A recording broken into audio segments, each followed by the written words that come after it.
Hello बच्चों, आप सभी का स्वागत है हमारे यूट्यूब चैनल अल्फा इंस्टीट्यूट में। तो आज हम करने वाले हैं क्लास 12 की बायोलॉजी। और इससे आपके एग्जाम में जितने भी इंपॉर्टेंट यानी ऑब्जेक्टिव सब्जेक्टिव क्वेश्चन आते हैं, तो आज की क्लास में हम इन्हीं क्वेश्चन को डिस्कस करने वाले हैं। तो सभी बच्चे लिंक को शेयर कर दीजिए ताकि सभी बच्चे आ जाएं और फिर हम क्लास को स्टार्ट करें। ठीक है। तो समय तो बहुत ज़्यादा है, लेकिन भाई देखो, बातें नहीं करनी है, बहुत लंबी क्लास नहीं होगी आपकी, 1 घंटे के अंदर की क्लास होगी, है ना। 1 घंटे से ज़्यादा नहीं, 1 घंटे के अंदर की क्लास होगी। तो आप सभी को एकदम क्लास में शांतिपूर्वक रहना है, ठीक है, यानी कि लिखते हुए चलना, समझते हुए चलना है। और जो भी मैं ऑब्जेक्टिव क्वेश्चन कराऊंगी, चाहे गलत चाहे सही, हर एक क्वेश्चन का आपको आंसर बताने हैं, ठीक है। तो चलिए बिना देरी किए हुए क्लास को स्टार्ट करते हैं। पहला बेटा, निम्न में से कौन सा नरयुग्मक से संयोजन कर भ्रूणपोष बनाता है? इनमें से कौन सा ऐसा है जो नरयुग्मक यानी जो मेल गैमेट से संयोजन करके, है ना, संयोजन का मतलब बेटा होता है फ्यूजन, फ्यूजन। तो इनमें से कौन ऐसा है जो किससे, मेल गैमेट से, किससे, मेल गैमेट से क्या करता है, संलयन की क्रिया करता है। तो मेल गैमेट से संलयन की क्रिया करता है और निर्माण करता है निष्क्रियकांड एंटीपोडल सेल सहायक कोशिका या द्वितीयक केंद्रक। तो बच्चे बताइए जल्दी जल्दी इसका राइट आंसर क्या होगा। देखो एकदम फास्ट करने हैं, एक क्वेश्चन पे लगभग हमें आधे मिनट, है ना, 30 से 40 सेकंड का समय लेना है, इससे ज़्यादा नहीं लेना है। तो वो तब होगा जब आप जल्दी जल्दी बताओगे तब, ठीक है। तो बेटा ऑप्शन नंबर क्या हो जाएगा, डी करेक्ट आंसर हो जाएगा कि द्वितीय केंद्रक होता है ना, भ्रूणपोष का निर्माण, है ना। भ्रूणपोष से क्या होता है, एक n प्लस 2n, 2n बराबर क्या हो जाता है बेटा 3n, n प्लस 2n बराबर कितना हो जाता है 3n, यानी कि यहाँ पे क्या हो जाएगा, ये एक नर युग्मक है, ठीक है, नर युग्मक प्लस द्वितीयक केंद्रक, द्वितीयक केंद्रक, ये आपस में मिलते हैं। ये आपस में मिलके दोनों जब मिलेंगे तो क्या बनाएंगे, भ्रूणपोष का निर्माण करते हैं। क्या निर्माण करेंगे, भ्रूणपोष का निर्माण करते हैं। इसलिए ऑप्शन नंबर यहाँ पे करेक्ट क्या हो जाएगा, डी हो जाएगा, ठीक है। नेक्स्ट, आवृतबीजी पौधों के भ्रूणपोष में गुणसूत्रों की सूत्र गुणता क्या है? आवृतबीजी एंजियोस्पर्म, ठीक है, आवृतबीजी,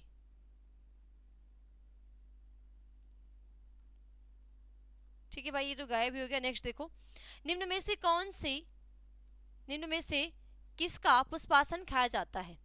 निम्न में से किसका पुष्पासन खाया जाता है? क्या हो रहा है भाई,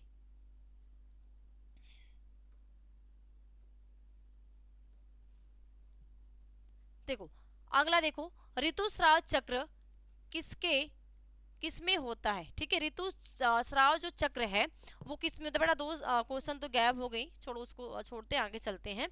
तो ऋतुस्राव चक्र किसमें होता है? मनुष्य में, बंदर में, चिंपैंजी में, इन सभी में। बेटा कुछ बच्चे कंफ्यूज होते हैं, जैसे मैंने क्वेश्चन कराया था कि मध्य चक्र किसमें पाया जाता है ना, मध्य चक्र किसमें पाया जाता है, जिसमें मैंने राइट आंसर गाय पे किया था कि गाय पे। तो कुछ बच्चों का आंसर था कि मैम नहीं गाय नहीं होगा, कुछ और होगा। तो बेटा देखो, आप पहले डाउट को क्लियर करो। देखो एक होता है बेटा मध्य चक्र, यहाँ पे मैं आपको क्लियर कर रही हूँ। एक होता है बेटा मध्य चक्र होता है, मध्य चक्र, और एक होता है बेटा ऋतुस्राव, ऋतुस्राव। मध्य चक्र और ऋतुस्राव पूछ रहा है। तो बेटा मध्य चक्र जो है ये मादा नॉन प्राइमेट्स में होते हैं। जो मादा क्या है, नॉन प्राइमेट्स है, प्राइमेट्स है, उनमें मध्य चक्र, यानी कि बेटा उसमें जो ब्लीडिंग नहीं होगी, है ना, ब्लड का रिलीज यानी कि ब्लड स्राव नहीं होगा। तो ये जो ऋतुस्राव होता है ये प्राइमेट्स में होते हैं, मादा प्राइमेट्स, किसमें, जो मादा प्राइमेट्स से होता है, ठीक है। तो जब आपसे मध्य चक्र पूछे तो आप नॉन प्राइमेट्स का आंसर करना, जब आपसे ऋतुस्राव पूछेगा तो मादा प्राइमेट्स को करेक्ट आंसर बताना, ठीक है। तो ऋतुस्राव चक्र किस में होता है? मनुष्य में, बंदर में, चिंपैंजी में, इन सभी में। बताइए चौथे का राइट आंसर क्या होगा? तो बेटा चौथे का जो आंसर हो जाएगा इन सभी में, क्योंकि बंदर में भी ऋतुस्राव है ना, मेंस्ट्रुएशन है, मनुष्य में भी मेंस्ट्रुएशन है, और चिंपैंजी में भी मेंस्ट्रुएशन है, ठीक है, क्लियर। नेक्स्ट, मनुष्य यानी पुरुष में गुणसूत्रों की संख्या है, मनुष्य में यानी मेल में, किसमें, मेल में, मेल में क्रोमोजोम की, क्रोमोजोम की संख्या है 44 plus X X, 44 plus X Y, 46 plus X Y, 46 plus X X. बताओ, एक मेल है, एक मनुष्य है, इस मनुष्य में नंबर क्रोमोसोम की संख्या क्या है? गुणसूत्र की संख्या इसमें क्या होगी बताइए। मनुष्य में गुणसूत्रों की संख्या है, कितनी होती है? एक मानव है और एक मानव में जो गुणसूत्र की संख्या होगी वो कितनी होगी? कितने गुणसूत्र उसमें पाए जाएंगे? कितने गुणसूत्रों की संख्या होती है मनुष्य में यानी पुरुष में गुणसूत्रों की संख्या? तो ऑप्शन नंबर क्या हो जाएगा बेटा? करेक्ट ऑप्शन नंबर यहाँ पे भी, यानी कि 44 प्लस एक्स वाई, क्योंकि X X plus X Y होता है ना। ठीक है, चलो नेक्स्ट। गैमीट निर्माण को कहते हैं, गैमीट निर्माण को कहते हैं भाई, युग्मक निर्माण की क्रिया कहलाती है गैमेटोजेनेसिस, साइटोकाइनेसिस, स्पोरोजेनेसिस, या इनमें से कोई नहीं। तो गैमीट निर्माण को कहते हैं भाई युग्मक, गैमीट निर्माण को हिंदी में कहते हैं युग्मक जनन। तो युग्मक जनन को कहते हैं गैमेटोजेनेसिस, साइटोकाइनेसिस, स्पोरोजेनेसिस, या इनमें से कोई नहीं बेटा। स्पोर फॉर्मेशन, गैमेट का स्पोरोजेनेसिस का मतलब हो जाएगा बेटा स्पोर का फॉर्मेशन, ठीक है। साइटोकाइनेसिस का मतलब होता है साइटोप्लाज्म का डिवीजन, है ना। और गैमेटोजेनेसिस का मतलब होता है गैमीट निर्माण, यानी कि नर युग्मक और मादा युग्मक। तो करेक्ट आंसर क्या हो जाएगा? गैमेटोजेनेसिस, यानी गैमीट निर्माण, युग्मक निर्माण की क्रिया को युग्मक जनन कहते हैं। यानी युग्मक का मतलब गैमीट और युग्मक जनन का मतलब गैमेटोजेनेसिस, ठीक है। तो करेक्ट आंसर क्या हो जाएगा? ऑप्शन नंबर ए। नेक्स्ट, मेंडल के नियम का एक अपवाद है। मेंडल जी के जो मेंडल्स लॉ है, मेंडल्स लॉ है, तो मेंडल्स लॉ का, ठीक है, मेंडल्स का जो नियम है उसका एक अपवाद है। प्रभाविता का नियम, युग्मक शुद्धता का नियम, संलग्नता का नियम, स्वतंत्र विवरण का नियम। बताइए मेंडल के नियम का अपवाद क्या है? देखा, मेंडल का नियम का अपवाद को बेटा समझो। मेंडल के नियम का एक अपवाद है, इनमें से कौन एक ऐसा है जो मेंडल के नियम का अपवाद है? बताइए कौन इसमें मेंडल के नियम का अपवाद है? Option number A, B, C, or, D. बेटा फटाफट फटाफट जल्दी जल्दी आंसर बताओ, हमें कम समय में ज्यादा से ज्यादा करने हैं, है ना। तो आपके आंसर मुझे फास्ट दिखने चाहिए, बहुत जल्दी फास्ट फास्ट बोलने हैं, ठीक है, और करेक्ट आंसर बताने हैं। बेटा क्या हो जाएगा? ऑप्शन नंबर सी, यानी कि संलग्नता। संलग्नता को बेटा हम कहते हैं लिंकेज। क्या कहते हैं? लिंकेज कहते हैं ना। इनमें क्या था बेटा कि अगर मानो एक जीन ये है, एक जीन ये है, और इनमें दूरी ज्यादा है, इनमें बेटा क्या है? दूरी पास पास है, दूरी सॉरी दूरी क्या है? ज्यादा ज्यादा, है ना। और लिंकेज क्या कहता है कि अगर ये जनक में है तो संतति में सेम होगा, कोई भी रिकम्बिनेशन नहीं होगा। क्या होगा? कोई भी जो रिकम्बिनेशन की क्रिया होती है वो नहीं होगी, यानी कि पुनर्योजन, पुनर्योजन की क्रिया यहाँ पे नहीं होगी। किसमें? लिंकेज में। तो ये मेंडल का अपवाद है। मेंडल का अपवाद क्या है? संलग्नता है, क्योंकि बेटा प्रभाविता भी नहीं है। प्रभाविता, युग्मक शुद्धता, स्वतंत्र विवरण, ये तीनों जो नियम होते हैं किसके नियम है? मेंडल जी के हैं। तीनों नियम किसके हैं? मेंडल जी के। नेक्स्ट अगला, मेंडल ने प्रतिपादित किया था, मेंडल ने प्रतिपादित किया था संलग्नता का नियम को, आनुवंशिकता का नियम, ए और बी दोनों, या इनमें से कोई नहीं। तो मेंडल ने प्रतिपादित किया था। मेंडल ने बेटा क्या प्रतिपादित किया था? कौन सा ऐसा नियम था जिन्होंने प्रतिपादित किया था? तो मेंडल ने प्रतिपादित किया था संलग्नता के नियम को, आनुवंशिकता के नियम को, ए और बी दोनों को, या इनमें से कोई नहीं। बताइए मेंडल्स लॉ, मेंडल्स ने प्रतिपादित किया था। किस लॉ को मेंडल्स जी ने प्रतिपादित किया था? तो बच्चे यहाँ पे ऑप्शन नंबर करेक्ट आंसर क्या हो जाएगा? बी की आनुवंशिकता का नियम। ये आनुवंशिकता के तीन ही नियम हैं। एक बेटा कंप्लीट सॉरी डोमिनेंस, ठीक है, इनकम्प्लीट अपूर्ण स्वतंत्र, है ना। एक एक है प्रभाविता का नियम, दूसरा है बेटा आपका स्वतंत्र विवरण का नियम, और तीसरा युग्मक शुद्धता का नियम, ठीक है। नेक्स्ट, एक समान दृष्टि वाली महिला जिसके पिता वर्णांध है, एक समान दृष्टि वाली महिला जिसके पिता वर्णांध है, की शादी एक समान दृष्टि वाले पुरुष से होती है तब उसके होने वाले पुत्र की वर्णनाता की संभावना इनमें से क्या होगी। यानी कि एक महिला जो है समान दृष्टि वाली है, एक महिला क्या है बच्चे, वो समान दृष्टि वाली है, लेकिन उस महिला का जो पिताजी थे, है ना, वो महिला जिसकी बेटी है, जिसकी पुत्री है, उसके पिताजी क्या थे, वर्णांध थे, यानी कि वो कलर ब्लाइंडनेस से ग्रसित थे, यानी वो लाल हरे रंग में भेद नहीं कर पाते थे। तब उसने तो उसके होने वाले पुत्र और उसकी जो शादी कर दी गई वो समान दृष्टि वाले पुरुष से, तब उनमें होने वाले पुत्र की वर्णाता की संभावना क्या होगी, बताइए कितनी होगी बेटा। तो 25% वर्णात पुत्र एवं लक्षण प्रारूपी सभी साधारण पुत्रियां, या 50% वर्णात पुत्र एवं 50 वर्णात पुत्री, या 50 वर्णात पुत्र एवं 50 वर्णात पुत्री, या सभी पुत्र समान दृष्टि वाले वर्णात पुत्री। तो बताइए 9वें का आंसर क्या होगा बेटा, 9वें का राइट आंसर क्या होगा, 9वें का राइट आंसर क्या होगा बताइए। तो क्या होगा बेटा, तो बेटा यहाँ पे जो आंसर हो जाएगा वो ऑप्शन नंबर बी की 50% वर्णात पुत्र एवं 50 वर्णात पुत्री। ठीक है, नेक्स्ट।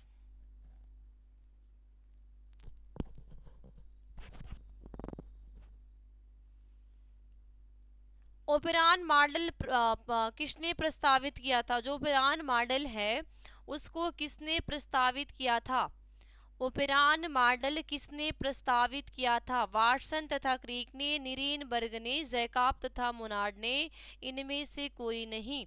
तो जो ओपेरान मॉडल है उसको किसने प्रतिपादित किया था बताइए, वाटसन तथा क्रिक ने, नीरेनबर्ग ने, या जैकब तथा मोनार्ड ने, या इनमें से कोई नहीं। बताइए बेटा फटाफट आंसर बताइए कि ये जो ओपेरान मॉडल है इसको किसने प्रस्तावित किया था। तो बच्चे यहाँ पे ऑप्शन नंबर क्या होगा, जैकब तथा मोनार्ड ने। ये जैकब एवं मोनार्ड नामक वैज्ञानिक ने इन्होंने क्या किया था, इस ओपेरान मॉडल को प्रस्तावित किया था। क्या किया था, ओपेरान मॉडल को प्रस्तावित किया था। ये जो वाटसन तथा क्रिक है डीएनए का डबल हेलिक्स मॉडल यानी कि डीएनए की संरचना के बारे में इन्होंने दिया था। ठीक है, तो डीएनए की संरचना, अगर किसकी डीएनए की जो संरचना होगी, है ना, वो भी डीएनए की संरचना कौन सी, डबल हेलिक्स मॉडल। डीएनए की संरचना का डबल हेलिक्स मॉडल किसने दिया है, वाटसन तथा क्रिक ने। डबल फर्टिलाइजेशन नीरेनबर्ग ने, है ना, ये बहुत सारी चीजें। नेक्स्ट, निम्न में से डीएनए में कौन सा प्यूरिन बेस है, निम्न में से डीएनए में कौन सा प्यूरिन बेस है, एडेनिन, साइटोसिन, थाइमिन, एडेनिन और गुआनिन, इनमें से कोई नहीं। बेटा डीएनए में प्यूरिन बेस पूछ रहा है, प्यूरिन, ध्यान देना, प्यूरिन पूछ रहा है। तो डीएनए में कौन सा प्यूरिन बेस है, एडेनिन और साइटोसिन है, साइटोसिन और थाइमिन है, एडेनिन और गुआनिन है, या इनमें से कोई नहीं, कौन है, इनमें से डीएनए में कौन सा। बेटा देखो ध्यान देना, जो हमारे नाइट्रोजनी बेस है, नाइट्रोजिनस जो बेस है ये दो प्रकार के हैं, एक तो है प्यूरिन और दूसरा है पायरिमिडिन। ठीक है, तो प्यूरिन दो प्रकार के, ग्वानिन और एडेनिन, एडेनिन और ग्वानिन, और ये तीन प्रकार के, साइटोसिन, थाइमिन, यूरोसिल। तो बेटा डीएनए में क्या पूछ रहा है, प्यूरिन। बेटा चाहे डीएनए हो चाहे आरएनए हो, प्यूरिन, जो प्यूरिन होगा वो एडेनिन और ग्वानिन ही होगा। तो करेक्ट आंसर क्या होगा, एडेनिन और गुआनिन। ठीक है, करेक्ट क्या हो जाएगा, ऑप्शन नंबर सी, एडेनिन और गुआनिन। क्योंकि बेटा यहाँ पे ये प्यूरिन है, ये तो यहाँ पे बेटा प्यूरिन है, ये पैरामिडिन है, और ये पैरामिडिन है, ये पैरामिडिन है, ये प्यूरिन है, ये प्यूरिन है, और तो ऑप्शन क्या हो जाएगा, option number C. Next,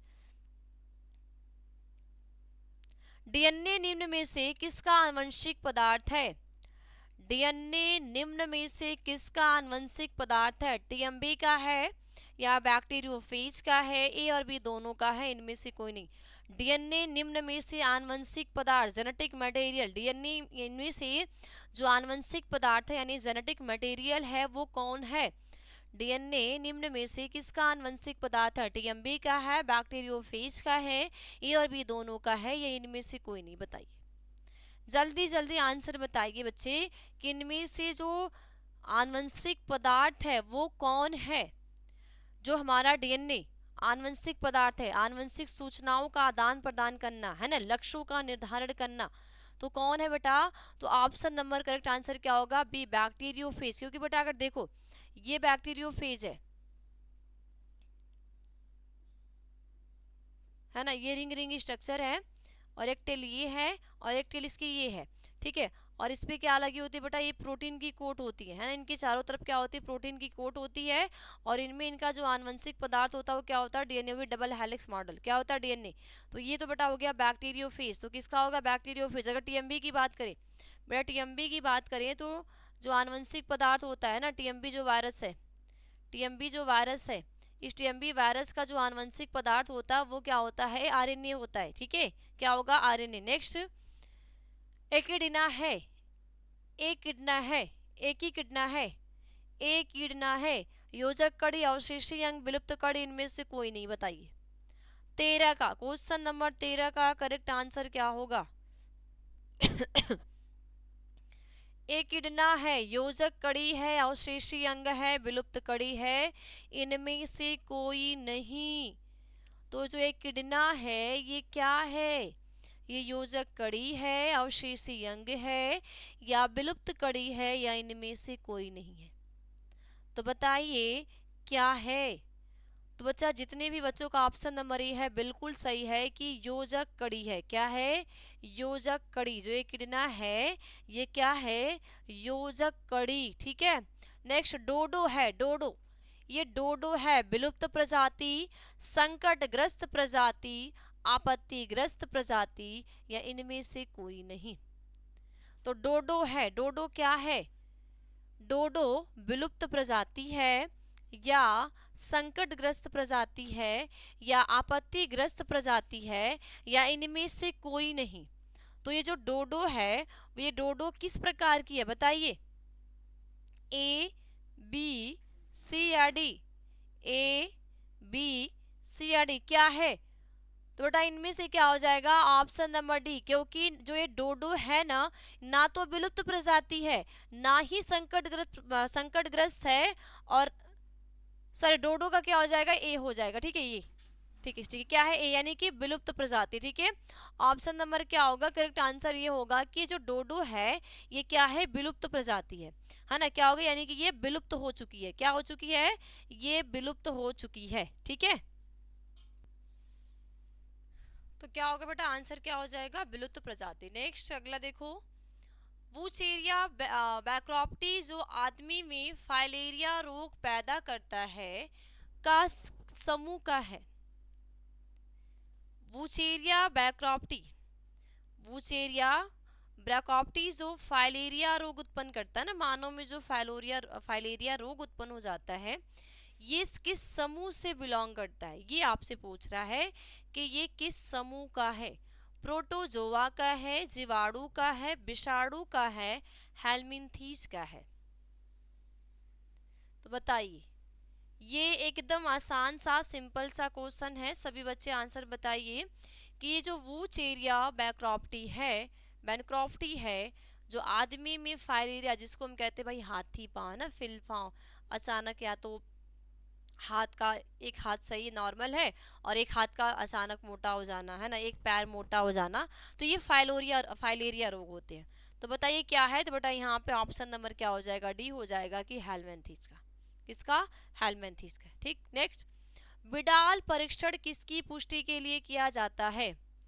Widal Widal परीक्षण जो है, विडाल टेस्ट किसके पुष्टि के लिए किया जाता है। Malaria, typhoid, AIDS, cancer, malaria, typhoid, AIDS, cancer. बताइए ये जो विडाल परीक्षण है, विडाल टेस्ट है, ये किसके पुष्टि के लिए किया जाता है।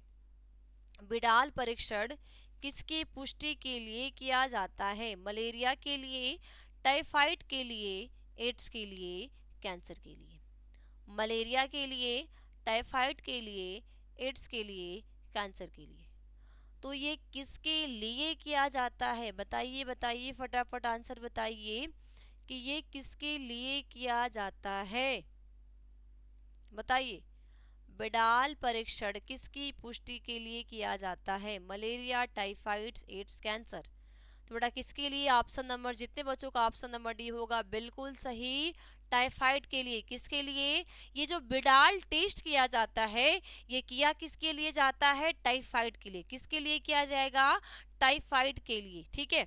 अगला, HIV निम्न में किस कोशिका पर आक्रमण करता है? HIV यानी HIV क्या है बेटा? ये एड्स का वायरस है।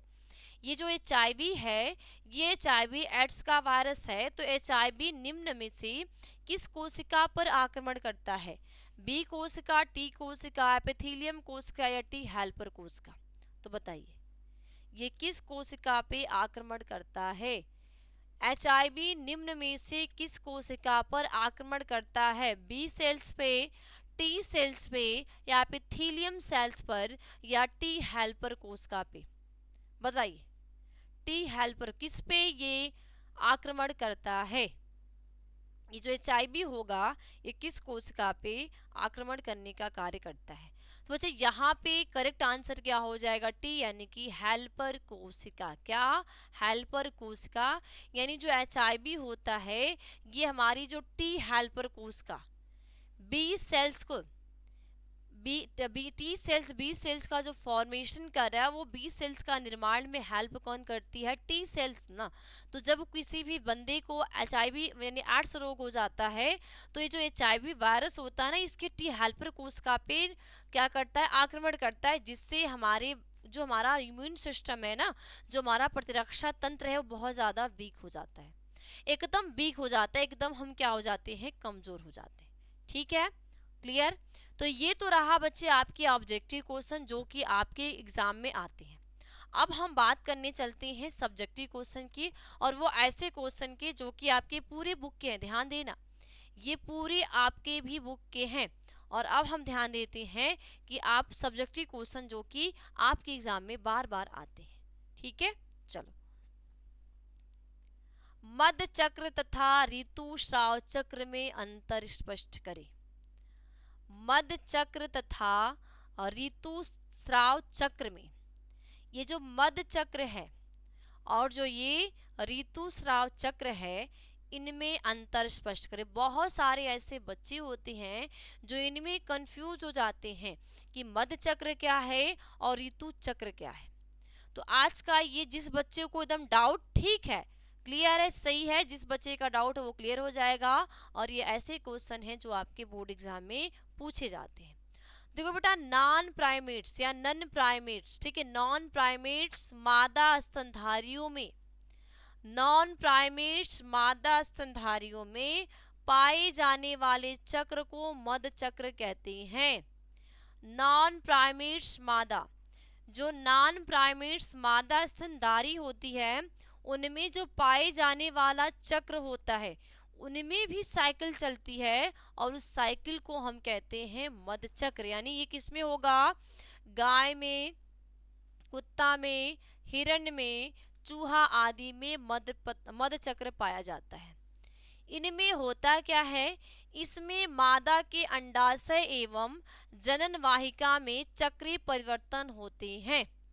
इनमें क्या होता है बेटा? ये जो मध्य चक्र है क्या, तो इनमें क्या होता है कि मादा के अंडाशय में जो फीमेल होगी, फीमेल का अंडाशय होगा और फीमेल का जनन वाहिका, तो अंडाशय में और जनन वाहिका में चक्रीय परिवर्तन होते हैं ताकि वे नर के साथ संभोग कर सकें। यानी कि बेटा ये क्या होगा ना, इनमें क्या होगा कि इनका ये जो ये मध्य चक्र क्यों होता है, इनमें मध्य चक्र का रीजन है कि चाहे गाय है, कुत्ता है, हिरण है, चूहा है ना, ये नॉन प्राइमेट्स है, फीमेल नॉन प्राइमेट्स होती है और इनमें चक्र होता है। चक्र क्या होता है? इनमें अंडाशय में होगा और इनके जनन वाहिका में हो चक्रीय परिवर्तन। इनके अंडाशय में और जनन वाहिका में चक्रीय परिवर्तन होंगे। और चक्रीय परिवर्तन क्यों होंगे? ताकि जो मेल के साथ सेक्सुअल इंटरकोर्स की क्रिया यानी संभोग की क्रिया को कर सके। और इस प्रकार का चक्र यदि प्राइमेट्स स्तनधारी में होता है तो इसे ऋतुस्राव चक्र कहते हैं, जैसे मनुष्य, बंदर आदि।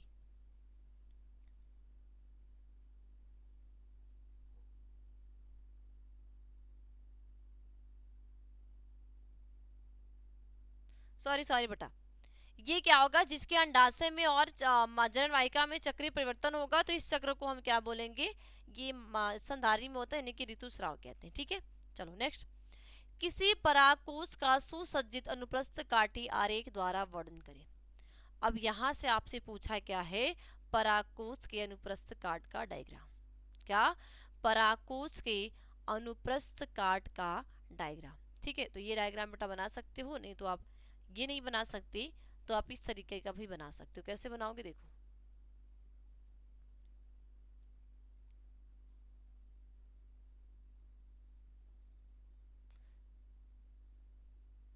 ठीक है, ये भी आपके क्या होते हैं, परागकोश के डायग्राम होते हैं। यहाँ पे पाली होती है 1 2 और 4 क्या होते हैं, लघु बीजाणुधानी होते हैं। ठीक है, और अगर ये संरचना बोले तो यही आपका क्या है, पुंकेसर, इसको क्या हुआ, काटा हुआ भाग है, ये काटा हुआ भाग, और ये जो संरचना आपको दिख रही है ये यहाँ तक की भाग है। अब सुसज्जित की आरेखी किट में क्या है देखो, इनमें 4 लघु बीजाणुधानी होती है। लघु बीजाणुधानी के बाद इस लघु बीजाणुधानी में क्या होते हैं, लघु बीजाणु जनन उत्तक होते हैं। क्या होते हैं, बीजाणु जनन उत्तक होते हैं। ठीक है, इसके बाद बेटा इसमें एक टेपटम की लेयर होती है। टेपटम की लेयर का कार्य क्या है कि जब लघु बीजाणु जनन की क्रिया होगी, क्या हो गई, जब लघु बीजाणु, माना बात यहाँ पे लघु बीजाणु का निर्माण हो गया, तो ये जो टेपटम की लेयर होती है इसको क्या करती है, विकसित होने में हेल्प करती है। इस टेपटम के लेयर को ये विकसित होने में ना, विकासशील लघु बीजाणु में ये विकसित करने में हेल्प करते हैं। ठीक है, इसके साथ साथ बेटा यहाँ पे होता है संयोजी होता है, ये बीच में संयोजी होता है, अंतस्थ होता है, अंतस्थितियम होता है, और इसके बाद टेपटम होता है। ये सारी चीज इसमें प्रेजेंट होती है। ठीक है, चलो नेक्स्ट, अलैंगिक एवं लैंगिक जनन में क्या अंतर है। अलैंगिक एवं लैंगिक जनन में क्या अंतर है, लैंगिक जनन और अलैंगिक जनन में क्या अंतर होते हैं, ये आपके एग्जाम में पूछे जाते हैं कि हम लैंगिक जनन किसे कहते हैं और अलैंगिक जनन किसे कहते हैं, या लैंगिक जनन और अलैंगिक जनन में क्या अंतर होते हैं। देखो, लैंगिक जनन और अलैंगिक जनन को समझते हैं। देखो, अलैंगिक जनन को बेटा हम कहते हैं असेक्सुअल, क्या, असेक्सुअल रिप्रोडक्शन, और इसको कहते हैं सेक्स रिप्रोडक्शन। ठीक है, यह निम्न श्रेणी की अकशेरुकी व कशेरुकी सहित साधारण संरचना वाले पादप में होता है। यानी अलैंगिक जो जनन होता है ये निम्न श्रेणी के है ना, बहुत ही निम्न श्रेणी के, चाहे अकशेरुकी यानी कि कॉर्डेट्स, ठीक है, क्या, कॉर्डेट्स में या नॉन कॉर्डेट्स में या नॉन कॉर्डेट्स में सहित सभी साधारण संरचना है ना, जो एक सिंपल संरचना वाले, जिनका जो कोशिकीय स्तर है, कोश का निर्माण है वो क्या हो, सिंपल हो, उनमें अलैंगिक जनन होता है। ठीक है, यह प्रायः सभी जंतु एवं उच्च पादपों में होता है। लेकिन जो सेक्स रिप्रोडक्शन की क्रिया होगी, जो लैंगिक जनन की क्रिया होती है, यह प्रायः सभी जंतुओं में होती है, और सभी जंतुओं के साथ साथ सभी पादपों में होती है। और वो भी कौन से पादप, जो उच्च श्रेणी के ना, जो हायर श्रेणी के, जो उच्च श्रेणी के पौधे होते हैं, उनमें लैंगिक जनन की क्रिया होती है। कौन सी क्रिया होगी, सेक्स रिप्रोडक्शन की क्रिया होती है। ठीक है, नेक्स्ट, यह हमेशा यूनिपेरेंटल, ठीक है, यूनिपेरेंटल होता है, और यह प्रायः बायो पेरेंटल होता है। यानी कि ये हम कह सकते हैं कि यह केवल एक जन की होता है, नहीं, क्या कह सकते हैं कि एक जन की, यानी कि इसमें एक एकल जनक, इसमें हम क्या कह सकते हैं कि इनमें एकल जनक भाग लेगा, या तो नर या तो मादा भाग लेगी। और इनमें बेटा बाई पैरेंटल यानी कि इसमें नर और मादा दोनों पार्टिसिपेट करेंगे। तो अलैंगिक जनन में क्या होगा कि इसमें नर और मादा दोनों भाग नहीं लेंगे, एकल जीव भाग लेगा, या एकल पेरेंट्स भाग लेगा, या तो नर या तो मादा लेगी। और लैंगिक जनन में दोनों भाग लेते हैं, नर और मादा दोनों लेते हैं। ठीक है, आगे, इसमें युग्मक का निर्माण नहीं होता बेटा, जब दो जनक ही भाग नहीं ले रहे हैं, तो इसमें युग्मक का निर्माण ही पॉसिबल नहीं है। अगर दो जनक भाग लेते तो इनमें क्या होता, युग्मक निर्माण की क्रिया होती, लेकिन इनमें दो जनक भाग ही नहीं ले रहे हैं, तो जब दो जनक भाग नहीं ले रहे हैं तो इनमें युग्मक भी नहीं बनेगा। ठीक है, और इसमें युग्मक हमेशा बनता है, क्यों, क्योंकि बेटा इसमें नर प्लस मादा, ये दोनों का जो युग्मक है, ये दोनों का युग्मक क्या होते हैं, आपस में संलयित होते हैं। ठीक है, क्या होते हैं, आपस में संलयन की क्रिया को दर्शाते हैं। ठीक है, इसमें निषेचन नहीं होता, इसमें निषेचन होता। देखो, बात समझना, जब इसमें एकल जीव भाग ले रहा है तो गैमेट नहीं बन रहा है, गैमेट नहीं तो निषेचन, क्योंकि निषेचन में नर और मादा युग्मक का आपस में संलयन होता है। तो नर युग्मक और मादा युग्मक के संलयन को ही कहते हैं निषेचन। जब इसमें एक जनक भाग ले रहा है, जब गैमेट का फॉर्मेशन ही नहीं हो रहा है, तो इनमें निषेचन पॉसिबल ही नहीं है। और इनमें दो जनक भाग ले रहे हैं, इनमें गैमेट बन रहा है, तो इनमें क्या होगा, फर्टिलाइजेशन यानी कि निषेचन पॉसिबल है। क्या है, निषेचन की जो क्रिया होगी वो पॉसिबल होगी। ठीक है। नेक्स्ट, बहुभुड़ता के महत्व का बहुभुड़ता के महत्व का वर्णन करें।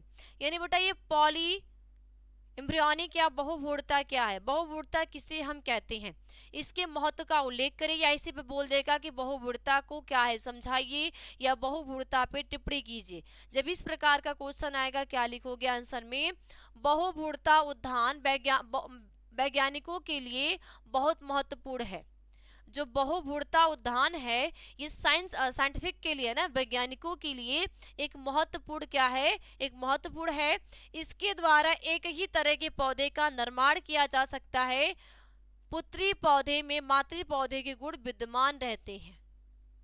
साथ साथ जो पुत्री पौधे होते हैं इनमें मातृ पौधे के गुण क्या होंगे, विद्यमान रहते हैं। क्या होंगे, विद्यमान रहते हैं। ये होते बच्चे आपके बहुभुड़ता के महत्व। ठीक है, ओके। चलो आगे देखो, अपरा क्या है, अपरा द्वारा स्रावित 4 हार्मोन्स का वर्णन करें। अपरा क्या है बेटा, प्लेसेंटा पूछ रहा है। क्या पूछ रहा है, प्लेसेंटा। तो ये प्लेसेंटा क्या है, अपरा क्या है, और अपरा द्वारा स्रावित 4 हार्मोन्स के नाम लिखने हैं। तो देखो, अपरा अंतःस्रावी उत्तक या अंग है जो गर्भस्थ शिशु को गर्भाशय के साथ जोड़ने में मदद करता है। और अपरा द्वारा स्रावित 4 हार्मोन्स निम्नलिखित है। यानी कि बेटा देखो, अपरा क्या है, अपरा एक अंतःस्रावी जनन अंग कह सकते हैं, या इसको हम अंतःस्रावी उत्तक कह सकते हैं। क्यों, क्योंकि जब तक कोई भी महिला प्रेग्नेंट है, जब तक कोई भी महिला प्रेग्नेंट है, तो उसकी जो अपरा होती है वो अंतःस्रावी ग्लैंड के रूप में या अंतःस्रावी अंग या उत्तक के रूप में कार्य करती है, क्योंकि ये हार्मोन्स को रिलीज करती है। क्या करती है, हार्मोन्स को रिलीज करने का कार्य करती है। तो अपरा क्या है बेटा, तो अपरा अंतःस्रावी उत्तक अंग है जो गर्भस्थ शिशु को गर्भाशय के साथ जोड़ने में मदद करता है। यानी जो गर्भस्थ शिशु होगा उसको गर्भाशय के साथ क्या करेगा, बाइंड करने में, जोड़ने में क्या करता है, मदद करता है। और इनसे 4 प्रकार के हार्मोन्स जो होते हैं, पहला होता है बेटा एस्ट्रोजन हार्मोन्स, प्रोजेस्टेरोन हार्मोन्स, मानव जरायु गोनाडोट्रोपिन है ना, ह्यूमन ठीक है, एससीजी जो होता है, ह्यूमन एससीजी हो गया ना, एससीजी हो गया, और रिलैक्सिन हो गया है ना, रिलैक्सिन। ये सभी जो हार्मोन्स होते हैं ये अपरा के द्वारा रिलीज होते हैं। ठीक है। नेक्स्ट, भ्रूण की ब्लास्टोसिस्ट या ब्लास्टुला अवस्था का वर्णन करें। देखो, ब्लास्टोसिस्ट या ब्लास्टुला एक ही है बेटा। तो भ्रूण की ब्लास्टोसिस्ट या ब्लास्टुला अवस्था का वर्णन करें। ये जो इम्ब्रियो है, इम्ब्रियो की जो ब्लास्टोसिस्ट या ब्लास्टुला अवस्था क्या होती है, इस प्रकार के आपके एग्जाम में क्वेश्चन पूछे जाते हैं। क्या लिखोगे बेटा, कि ब्लास्टोसिस्ट या ब्लास्टुला एक खोखला गेंद की तरह का सहतूत के आकार का भ्रूण की 32 से 64 कोश की अवस्था है। यानी कि जो ब्लास्टुला है बेटा ये खोखला है। खोखला कैसा, सहतूत के आकार का। सहतूत आपने देखा है, सहतूत सभी ने देखा होगा। तो ये जैसे सहतूत क्या होता है, सहतूत के आकार का ये खोखला, अंदर से क्या होगा बच्चे, ये खोखला होगा। और बाहर की जो संरचना हम देखेंगे वो जैसा सहतूत होता है, सहतूत के आकार का होता है। तो क्या लिखोगे, ब्लास्टोसिस्ट या ब्लास्टुला एक खोखला गेंद की तरह का सहतूत के आकार का भ्रूण की 32 से 64 कोश की अवस्था है। इसके अंदर की गुहा को ब्लास्टोसील कहते हैं। और निषेचन के 6 से 7वें दिन ब्लास्टोसिस्ट गर्भाशय की दीवार से जुड़ना आरंभ हो जाता है, और उसी समय ब्लास्टोमियर्स विभाजित होकर 2 प्रकार की कोशिकाओं में सज जाता है। ठीक है, उसी समय क्या होगा, जो ब्लास्टोसिस्ट होता है वो डिवाइड करेगा और 2 कोशिकाओं में सज जाता है। पहला होता है बेटा ट्रोफोब्लास्ट, दूसरा होता है आंतरिक कोशिका द्रव्यमान या भ्रूण विस्फोट। ट्रोफोब्लास्ट क्या है कि शरीर की बाहरी सतह पर मौजूद होता है, जो आगे लगाव के लिए प्लेसेंटल भाग बनाता है। यानी कि ट्रोफोब्लास्ट से मानो बच्चा ये एक संरचना है और इनमें साइड साइड की जो कोशिका है, बीच में इनर सेल मास, तो ये ट्रोफोब्लास्ट क्या करेगी, इनका कार्य है कि ये भ्रूण को क्या करेंगी, पोषण के लिए प्लेसेंटा यानी अपरा का फॉर्मेशन करेंगी। ठीक है। और इसका जो आंतरिक कोशिका होगा, कोशिकाओं का आदमी जो भ्रूण को उचित रूप से बनने के लिए आगे अंतर करता है, अर्थात भ्रूण का प्रत्येक भाग है। यानी बेटा ये आंतरिक जो कोशिका होता है, ये 3 जन्म परतों का निर्माण करता है, एक्टोडर्म, एंडोडर्म, मेसोडर्म, और जिससे कि भ्रूण का क्या होता है, निर्माण, यानी कि बेबी का फॉर्मेशन होता है। ठीक है। ओके, ठीक है। चलो आगे देखो। ठीक है। और क्या होता है बेटा, गर्भाशय की दीवार के साथ लगाव के पास ट्रोफोब्लास्ट आगे, ये सारी चीजें इसमें होता रहता है, आप देख लेना। तो इस ये ब्लास्टोसिस्ट का विकास होता है ना, क्या होता है, ब्लास्टोसिस्ट का विकास हो जाता है। ठीक। चलो आगे देखो। यौन संचारित रोग किसे कहते हैं, इसके प्रमुख कारक एवं रोगों के उदाहरण दे।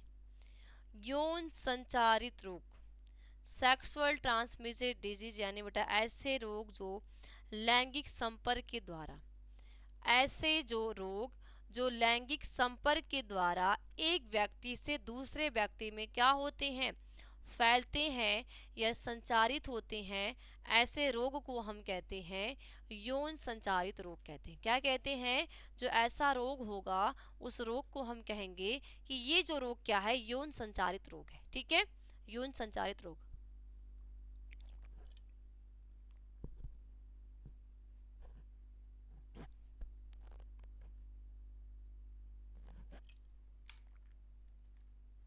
ठीक है। तो ऐसे रोग को हम क्या कहते हैं कि ये जो रोग है ये क्या है, यौन संचारित रोग है। अब इसमें बोल क्या रहा है, इस चीज को देखो समझते हैं। देखो, यौन संचारित रोग किसी संक्रमित व्यक्ति से, यौन संचारित रोग को बेटा बोलते हैं सेक्सुअल ट्रांसमिटेड डिजीज, यानी एसटीडी कहते हैं। तो यौन संचारित रोग किसी संक्रमित व्यक्ति से स्वस्थ व्यक्ति में, किसी संक्रमित व्यक्ति से स्वस्थ व्यक्ति में यौन क्रिया के द्वारा संचारित होता है। ऐसे रोग को वेनल डिजीज भी कहते हैं और ऐसे रोग के कारण बहुत से विषाणु, जीवाणु, कवक इत्यादि होते हैं। और कुछ प्रमुख यौन संचारित रोग के उदाहरण gonorrhoea, syphilis, AIDS. Gonorrhoea, syphilis, AIDS, यानी माना बात बेटा, ये एक दो, ये दंपति है, ये बेटा पुरुष है ना, और ये यहाँ पे इसकी क्या है भाई, वाइफ है, ये क्या इसकी वाइफ है। ठीक। अब ये पुरुष क्या है, इस स्टडी से ग्रसित है, इस स्टडी रोग से क्या है, ग्रसित है। अब ये पुरुष क्या करेगा, इस महिला, ये महिला स्वस्थ है, इसकी जो वाइफ है ये स्वस्थ है, तो ये पुरुष क्या करेगा, जब इस महिला से यौन की क्रिया करेगा, यौन क्रिया करेगा, तो इसका ये जो रोग है इस महिला में भी आ जाएगा। माना बात, अगर यही महिला किसी दूसरे पुरुष के साथ, दूसरे स्वस्थ पुरुष के साथ करती है, तो ये रोग इस पुरुष में आ जाए। अब वापस से क्या पता, ये जो ये अब ये पुरुष क्या हो गया, ग्रसित हो गया। अब ये ग्रसित पुरुष क्या करेगा, स्वस्थ महिला, किसी स्वस्थ महिला के साथ करेगा, यौन की क्रिया होगी, तो ये क्या होगा, संचारित होंगे। तो यौन संचारित रोग किसी संक्रमित व्यक्ति से, कोई भी एक संक्रमित व्यक्ति है जो यौन क्रिया के द्वारा संचारित होते हैं, कोई भी संक्रमित व्यक्ति है और वे व्यक्ति क्या है, यौन क्रिया के द्वारा संचारित होता है। तो बेटा एड्स हो गया, सिफिलिस हो गया, ये गोनेरिया हो गए, सभी हमारे क्या होते हैं, यौन संचारित रोग होते हैं। और बेटा अगर गोनेरिया की बात करें, ये पुरुष में है ना, ये सिफिलिस नर और मादा दोनों में, ये भी नर और मादा दोनों में। ठीक है।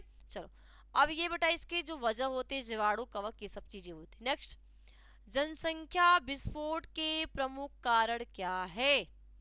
जनसंख्या विस्फोट के, जो हमारी जो पॉपुलेशन है, जो जनसंख्या इतनी ज़्यादा बढ़ रही है, तो जनसंख्या विस्फोट के प्रमुख कारण क्या है, इस जनसंख्या विस्फोट के क्या रीजन है। तो जनसंख्या विस्फोट का मतलब ये नहीं होता कि कोई बम का गोला आया या कोई बम बस विस्फोट हो गया है ना, जिसमें त्राही त्राही। बेटा जनसंख्या विस्फोट का मतलब होता है कि जन्म दर में वृद्धि, जन्म दर में वृद्धि और मृत्यु दर में कमी, और किसी समुदाय के विशेष क्षेत्र में अचानक आकस्मिक तीव्र जो जनसंख्या बढ़ेगी, उस जनसंख्या को ही हम कहते हैं जनसंख्या विस्फोट कहते हैं। क्या कहते हैं? उस ग्रोथ को ही कहते हैं जनसंख्या विस्फोट। ठीक है, चलो, तो जनसंख्या विस्फोट के प्रमुख कारण क्या है? तो यूं तो पूरे विश्व के विभिन्न देशों की जनसंख्या बड़ी तेजी से बढ़ रही है। अगर देखा जाए भाई तो पूरे विश्व की, है ना, पूरे विश्व के विभिन्न देशों की जो जनसंख्या क्या है वो तेजी से बढ़ रही है। परंतु भारतवर्ष में यह काफी भयानक रूप है, या भयावह रूप है, या भयानक रूप ले रही है। जनसंख्या विस्फोट के निम्नलिखित कारण है। देखो, ये जो जनसंख्या तो बढ़ रही है, तो जनसंख्या ऐसा नहीं कि सिर्फ हमारे इंडिया में बढ़ रहा है, अदर भी जितने भी देश हैं, विश्व में जितने भी देश हैं, सभी देशों की जनसंख्या बढ़ रही है। लेकिन हमारे इंडिया में ये बहुत ज़्यादा तेजी से बढ़ रही है, कि बहुत तीव्र गति से, बहुत तेज गति से ये जनसंख्या बढ़ रही है। कारण क्या है? बहुत सी गंभीर बीमारियों का सफल रोकथाम, मृत्यु दर में कमी। क्या है? मृत्यु दर में कमी, बहुत सी गंभीर बीमारियों का सफल रोकथाम, यानी जितनी भी भाई जो गंभीर बीमारियां हैं उनका सफल रोकथाम है। अगर मान लो कोई बीमारी हुई और उसका रोकथाम नहीं होता, कोई प्रॉपर इलाज नहीं होता, तो वो बंदा क्या हो जाता? भाई मर जाता। जब मर जाता तो जनसंख्या हमारी घटती। लेकिन क्या है, हमारे इंडिया में बहुत सारे ऐसे तकनीक है, बहुत सारे ऐसे साइंस के द्वारा बहुत ऐसे मेडिसिन आ चुकी हैं कि कोई भी बीमारी है उस बीमारी को क्या कर दिया जाता है? ठीक कर दिया जाता है। ठीक है, अगला, अशिक्षा एवं कम उम्र में शादी का होना। साथ साथ अशिक्षा यानी कि बिना पढ़े लिखे, है ना, हम बिना पढ़े लिखे होते हैं, हमारी कम उम्र में शादी हो गई, है ना, कितने बच्चे पैदा करने हैं, कैसे उनका पालन पोषण करना है, ये सभी चीज़ों का हमें ज्ञान नहीं होता, हम जनसंख्या को क्या करते हैं? बढ़ाते रहते हैं। ठीक है, परिवार नियोजन कार्यक्रम की जागरूकता का ग्रामीण क्षेत्रों में भारी कमी। साथ साथ ये जो परिवार नियोजन कार्यक्रम है, तो इस परिवार नियोजन कार्यक्रम की जो जागरूकता है वो ग्रामीण क्षेत्र में, है ना, मान लो शहर के लोग को तो ठीक है, लेकिन जो गांव के लोग हैं ना, ग्रामीण क्षेत्रों में इसकी क्या है? कमी है। तो ग्रामीण क्षेत्र में कमी है तो जनसंख्या भी क्या है? ज़्यादा है। चिकित्सा प्रौद्योगिकी एवं उचित देखभाल द्वारा शिशुओं का विकास। साथ साथ चिकित्सीय प्रौद्योगिकी एवं उचित देखभाल द्वारा शिशुओं का विकास, यानी कि देखो, अगर आज के टाइम में अगर बच्चे को कोई बच्चा जन्म ले रहा है, उसको कोई भी प्रॉब्लम्स आ रही है, तो हमारी साइंस इतना आगे जा चुकी है, इतनी ज़्यादा प्रॉपर मेडिसिन आ चुकी है, उसका इलाज करके हम ठीक कर दे रहे हैं। अगर वही प्रॉपर इलाज नहीं होता तो उस शिशु का क्या हो जाता? डेथ हो जाती। वो शिशु की क्या हो जाती बेटा? मृत्यु हो जाती। ठीक है, साथ साथ संतति नियंत्रण हेतु रासायनिक विधि का वर्णन करें। ठीक है, तो ये सभी चीजें होती है। साथ साथ संतति नियंत्रण हेतु रासायनिक विधि का वर्णन करें, यानी कि हमें अपनी जनसंख्या को कंट्रोल करना है तो विधि का नियंत्रण करें। ठीक है, चलो, यानी कि भाई देखो, जो बंधता है, जो इनफर्टिलिटी है ना, कोई ऐसे बंध स्त्री पुरुष हैं जो बच्चे नहीं पैदा कर पा रहे हैं, तो हमारी एआरटी के द्वारा, है ना, एआरटी के द्वारा बहुत सारी ऐसी तकनीक है जिसके द्वारा बच्चे पैदा हो रहे हैं। तो अगर वो चीज़ें ना हो तो जनसंख्या हमारी क्या होगी? कम होगी। ठीक है, अगला, टर्नर सिंड्रोम। टर्नर सिंड्रोम क्या है? टर्नर सिंड्रोम क्या है? ठीक, तो जब मनुष्य के द्विगुणित क्रोमोसोम में से एक की कमी हो जाती है, मानव में 46 है यानी कि 2n है, तो ये 46 में 45 हो गया। तो जब मनुष्य के द्विगुणित क्रोमोसोम में से एक की कमी हो जाती है तो इससे सिंड्रोम उत्पन्न होता है, और इस प्रकार का ये मोनोसोमी 2n-1 की कमी की उदाहरण है। और इसमें क्रोमोसोम की संख्या मानव शरीर में 45 रह जाती है, और संलक्षण नारियों में पाया जाता है, और इस संलक्षण में अंडाशय अपरिपक्व होते हैं तथा इनमें द्वितीयक लैंगिक लक्षणों का अभाव रहता है, और ऐसी स्त्रियां बांझ रहती है, अर्थात बच्चे को पैदा करने में क्षमता इनमें नहीं रहती। ठीक है, यानी बेटा ये जो टर्नर सिंड्रोम क्या बोला है? टर्नर सिंड्रोम में क्या है? गुणसूत्र की संख्या 46 है, तो इनमें 46 में एक माइनस यानी 45 हो जाता है। और ये किसमें बेटा, फीमेल में एक जो कमी पाई जाती है ये एक महिला में पाई जाती है।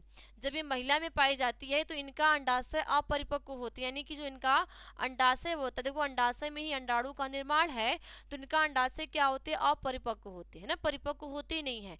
तो अंडाशय अपरिपक्व होते हैं, साथ साथ इनमें जो द्वितीयक लैंगिक लक्षण यानी कि वक्ष का होना है ना, युग्मक का निर्माण होना, ये सभी जो क्रियाएं होती हैं इनमें अभाव होता है। ये होते बेटा टर्नर सिंड्रोम। नेक्स्ट, हीमोफीलिया पर नोट लिखे। हीमोफीलिया, हीमोफीलिया पर नोट लिखे। देखो हीमोफीलिया को हम बेटा कहते हैं ब्लीडर्स रोग भी कहते हैं, ध्यान देना, ब्लीडर्स रोग भी हम हीमोफीलिया को कहते हैं।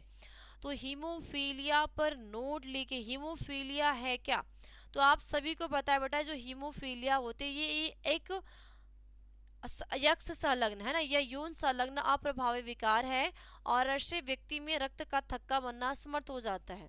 यानी कि अगर कोई भी ऐसा व्यक्ति है जो ग्रसित है हीमोफीलिया से, ठीक है, हीमोफीलिया से ग्रसित है, तो इनमें ब्लड का क्लॉटिंग ही नहीं होता, ठीक है, तो इसे ब्लैडर्स रोग भी कहते हैं और यह यौन संलग्न अप्रभावी विकार है। ऐसे व्यक्ति से निकला रक्त थक्का बनने में असमर्थ होता। मान लो अगर किसी भी कारणवश चोट लग गई तो जो ब्लडिंग होती है वो ब्लडिंग का क्लॉटिंग नहीं होगा, ठीक है। फैक्टर 8 की कमी के कारण या फैक्टर 9 की कमी के कारण अतः ऐसे व्यक्ति रक्त की कमी से मर सकता है। हीमोफीलिया जीन 10वें पर मौजूद होता है और ये जो हीमोफीलिया होता है वो 10वें पे मौजूद होता है, ठीक है। अगला देखो, संलग्नता को परिभाषित करें और इसके दो महत्व का वर्णन करें। ये संलग्नता क्या है, तो संलग्नता को परिभाषित करें और इसके दो महत्व को वर्णन करें। ये संलग्नता क्या है, संलग्नता को हम कहते हैं लिंकेज। क्या कहते हैं, संलग्नता को बोला जाता है भाई लिंकेज कहते हैं। तो संलग्नता को परिभाषित करें और इसके दो महत्व का वर्णन करें। इसके जो दो महत्व हैं इन दोनों महत्वों का क्या करने हैं, वर्णन करने हैं। देखो संलग्नता दो जीवों के साथ रहने का टेंडेंसी है। जो संलग्नता होती है ये दो जीवों के साथ रहने का टेंडेंसी है। वंशागति के समय पीढ़ी दर पीढ़ी जो बिना किसी बदलाव या गुणसूत्र के परिवर्तन के हो सके इसे ही हम कहते हैं बेटा संलग्नता। यानी जो संलग्नता है, जो लिंकेज है, ये दो जीवों के साथ रहने का टेंडेंसी है। यानी दोनों जीवों में अगर जो जनक में है वही पुत्री में होगा और वो क्या होगा, इक्वल होगा, यानी कि इनकी जो मात्रा होगी, जो बैलेंस होगा बेटा वो क्या होगा, वो बराबर होगा, ठीक है। और इसे सर्वप्रथम बेटसन एवं पुनेट ने 1906 में दिया था। 1906 में ना, 1906 में कौन दिया था, बेटसन एवं पुनेट नामक दो वैज्ञानिकों ने इसको क्या किया था, दिया था। संलग्नता के दो महत्व निम्नलिखित होते हैं। पहला बेटा यह वंशानुगत गुणों को माता पिता से संतति में ले जाने का कार्य करता है। लिंकेज की वजह से ही जो माता पिता के गुण होते हैं वो गुण कहाँ आते हैं, संतति में आते हैं। अगर यही रिकम्बिनेशन हो जाता है ना, पुनर्योजन होता, तो जो माता पिता के गुण है वो संतति में ना के कुछ क्या हो जाते, चेंज हो जाते है ना, मिक्सअप हो जाता उन सबका, ठीक है। साथ साथ ये आनुवंशिकता तथा प्रजाति को पीढ़ी दर पीढ़ी बनाए रखता है। ये लिंकेज की वजह से ही जो हमारी आनुवंशिकता है, हमारी जो प्रजातियां हैं, यानी जाति की जो स्थिरता है वो क्या हो रही है, पीढ़ी दर पीढ़ी बन रही है। अगर यहाँ पे रिकम्बिनेशन होता तो यहाँ पे हमारी जाति का अस्तित्व तो नहीं होता, क्योंकि कुछ न कुछ धीरे धीरे चेंज हो जाता। अगर यही मानव में होता, मानव की बात करें, अगर यही मानव में रिकम्बिनेशन जो लिंकेज हो रहा है, लिंकेज ना होकर रिकम्बिनेशन हो जाता, तो एक मानव का बच्चा मानव हो रहा है ना, जो गुण है हमें वो माता से पिता में, जो जनक से संतति में जा रहे हैं, तो वो क्या हो जाते हैं बेटा, चेंज हो जाते हैं, यानी कि वहां पे अदला बदली हो जाती, ठीक है। चलो अगला देखो, उत्परिवर्तन क्या है, इसके महत्व का वर्णन करें। म्यूटेशन, उत्परिवर्तन को हम कहते हैं म्यूटेशन। तो म्यूटेशन क्या है और इसके महत्व का वर्णन करें।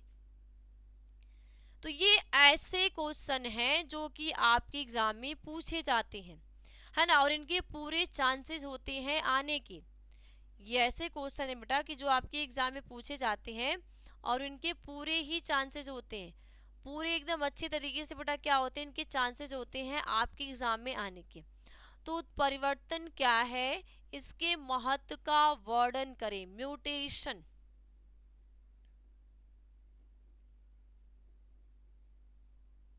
देखो म्यूटेशन, म्यूटेशन उत्परिवर्तन का मतलब होता है भाई या तो जीन में खराबी, है ना, डीएनए का ब्रेक डाउन हो जाना, खराबी, क्रोमोसोम में की खराबी। तो ये सभी जो चेंज आएगा, ये सभी जो बदलाव आएगा, इस बदलाव को ही कहते हैं म्यूटेशन। ये जो बदलाव आएगा, इस बदलाव को ही हम क्या बोलेंगे, इस बदलाव को हम म्यूटेशन कहते हैं। क्या कहते हैं, ये जो बदलाव आएगा संतति में, ये संतति में आए हुए बदलाव को म्यूटेशन कहते हैं। ठीक है, देखो तो परिवर्तन किसी भी जीव में अचानक होने वाली विशाल असत भिन्नता जो वंशानुगत होता है। ये जो म्यूटेशन है, ये जो परिवर्तन है, ये किसी भी जीव में अचानक होने वाली है ना, ये पता नहीं कि हो रहा है, तो ये अचानक होने वाली विशाल और सतत भिन्नता है जो वंशानुगत होता है और यह कायिक तथा जनन कोशिकाओं दोनों में ही हो सकता है। ये जो देखो, ये तो या तो जनक सेल में या तो वेजिटेटिव सेल यानी कायिक कोशिका और जनन कोशिका दोनों में भी हो सकता है। इसके महत्व क्या है, इससे बनने वाली लाभदायक भिन्नताएं प्राकृतिक वर्ण द्वारा चुन ली जाती है। इससे जो बनने वाली जो लाभदायक भिन्नताएं होती हैं, उसको प्राकृतिक वर्ण द्वारा क्या कर ली जाती है, चुन ली जाती है। साथ साथ यह पादप में विकास में महत्वपूर्ण है, यह पादप विकास में महत्वपूर्ण है, यानी पादपों के विकास के लिए भी ये जो म्यूटेशन होते हैं ये महत्वपूर्ण होते हैं। म्यूटेशन क्या होंगे, प्लांट का विकास करना है ना, उसका ग्रोथ करना है, विकास करना है, तो इसके लिए क्या होते हैं, ये महत्वपूर्ण होते हैं। ठीक है, ओके, ठीक है। अगला देखो, एक दो और है बस खत्म हो जाएंगे। हाँ, न्यूक्लियोसोम पर नोट लिखे, न्यूक्लियोसोम पर नोट लिखे कि न्यूक्लियोसोम होता क्या है। ठीक है, तो न्यूक्लियोसोम पर क्या लिखने बेटा, नोट लिखिए। ठीक है, तो देखो क्या लिखोगे, यह केंद्रक के क्रोमैटिन पर बारंबार दानेदार रचना है, यह केंद्रक के क्रोमैटिन पर बारंबार दानेदार रचना है। धनात्मक आवेशित हिस्टोन अष्टक चारों तरफ से ऋणात्मक आवेश डीएनए से सटा होता है, जिसे न्यूक्लियोसोम कहती है। क्या है कि यह केंद्रक के क्रोमैटिन पे, जो न्यूक्लियस के अंदर जो क्रोमैटिन है उस पर बारंबार दानेदार रचना है। धनात्मक आवेशित हिस्टोन अष्टक चारों तरफ से ऋणात्मक अवशेषित डीएनए से सटा होता है, जिसे न्यूक्लियोसोम कहते हैं। और ये बेटा आपका क्या होता है, न्यूक्लियोसोम का डायग्राम होता है। देखो ये बेटा यहाँ पे सभी आपके हिस्टोन अष्टक होते हैं, क्योंकि जो हिस्टोन प्रोटीन होती है वो 5 प्रकार के, एक तो H1 है यहाँ पे, एक होती है बेटा H2A, दूसरा H2B, तीसरा H3 और चौथा पांचवा H4, है ना। तो ये और ये चारों क्या करती है, अष्टक को बनाती हैं। और इसी अष्टक में जब डीएनए का पैकेजिंग होता है ना, जो हमारा इतना लंबा डीएनए होता है पैक्ड होता है, तो इसी में पैक्ड होता है। ठीक है, चलो आगे, डीएनए अणु की रचना व कार्य का वर्णन करें। डीएनए अणु की रचना एवं कार्य का वर्णन करें। डीएनए अणु की रचना क्या है और इसके कार्य क्या है, इसके कार्य को वर्णन करें। ठीक है, तो डीएनए अणु की रचना व कार्य का वर्णन करें। अब डीएनए अणु की रचना और कार्य क्या है, देखिए। डीएनए अणु की रचना को वाटसन तथा क्रिक नामक वैज्ञानिकों ने सफलतापूर्वक दर्शाया, जिसे डीएनए का वाटसन व क्रिक मॉडल कहते हैं। देखो डीएनए का जो संरचना है, इसको वाटसन तथा क्रिक नामक दो वैज्ञानिकों ने मिलकर क्या किया था, इसकी संरचना को दिया था। क्या किया था, वाटसन तथा क्रिक नामक दो वैज्ञानिकों ने आपस में मिलके इस संरचना को दिया था। ठीक है, और इस संरचना को जिसे हम क्या कहते हैं, इस संरचना को हम क्या कहते हैं, इसे सफलतापूर्वक दर्शाया और इसे वाटसन एवं क्रिक का मॉडल कहते हैं। तो आपके एग्जाम में वाटसन एवं क्रिक का मॉडल भी पूछता है। ठीक है, इनके अनुसार डीएनए अणु एक द्विकुंडली रचना है जिसकी प्रमुख विशेषताएं निम्नलिखित है। यानी कि वाटसन तथा क्रिक के अनुसार, जो वाटसन एवं क्रिक है इनके अनुसार क्या है कि जो डीएनए है ये डबल हेलिक्स संरचना है। डीएनए क्या है, डीएनए एक डबल हेलिक्स संरचना है। ठीक है, वो डबल हेलिक्स संरचना क्या है देखिए, क्या इन्होंने बोला, देखो ये डीएनए डबल हेलिक्स संरचना है जिसमें आपको देखो क्या दिख रहा है, यहाँ से यहाँ तक की दूरी 20 एंगस्ट्रॉम है। ठीक है, और ये यहाँ से एक कुंडलन, एक पराकुंडलन की दूरी 30 एंगस्ट्रॉम है और क्षार के बीच की दूरी 3.4 एंगस्ट्रॉम है। और हमेशा अगर यहाँ एडेनिन है तो एडेनिन है तो ग्वानिन ना, एडेनिन है तो थायमिन, साइटोसिन है तो ग्वानिन। ये चीज़ तो आपको पता है कि एडेनिन हमेशा ग्वानिन के, एडेनिन हमेशा थायमिन के साथ, ग्वानिन हमेशा साइटोसिन के साथ जुड़ता है। ठीक है, तो ये आपके डायग्राम है।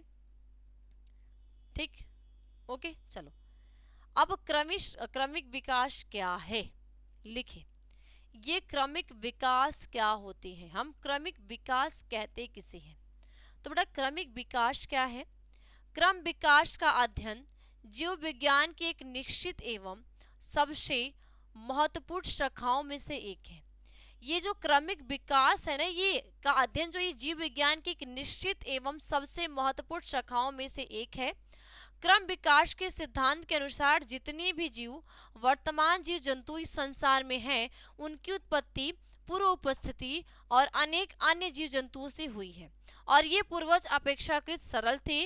धीरे धीरे कई पीढ़ियों तक इनमें आनुवंशिक परिवर्तन होते गए और इस सब परिवर्तन इनमें से एकत्र होते गए तथा इनके परिणाम स्वरूप वर्तमान जीव जंतुओं का उदय हुआ।